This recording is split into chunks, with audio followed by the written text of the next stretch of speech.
திருவள்ளூர் மாவட்டம் செங்குன்றம் அருகே காலிமனையில் கொட்டப்பட்டிருந்த குப்பை கழிவுகளில் தீப்பற்றி விபத்து ஏற்பட்டுள்ளது. பிளாஸ்டிக் கழிவுகளில் தீப்பற்றி மளமளவென பரவி வருவதால் கரும்புகை சூழ்ந்து பொதுமக்களுக்கு பாதிப்பை ஏற்படுத்தி வருவதை அண்மை செய்தியாக பார்த்து வருகிறோம். கூடுதல் விவரங்களை செய்தியாளர் சுதாகர் வழங்க கேட்கலாம். வணக்கம் சுதாகர், இந்த தீ விபத்து எவ்வாறு நிகழ்ந்தது? விரிவான விவரங்கள் என்ன? வணக்கம் கற்பகம்.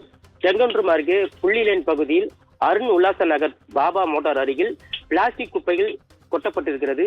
அங்கு இருக்கக்கூடிய குப்பையில் திடீரென தீப்பற்றி எரிந்திருக்கிறது.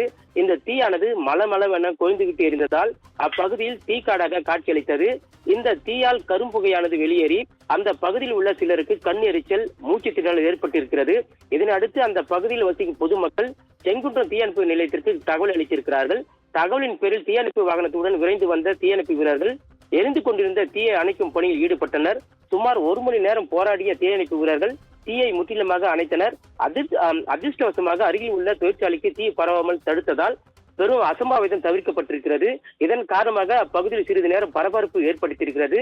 இது குறித்து வழக்கு பதிவு செய்து செங்குன்றம் போலீசார் இந்த தீ விபத்துக்கான காரணம் குறித்து விசாரணை மேற்கொண்டு வருகிறார்கள். கற்பகம்,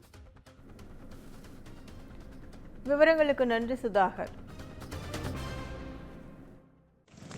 அந்த வண்டி கொஞ்சம் ஆஃப் பண்ணுங்க.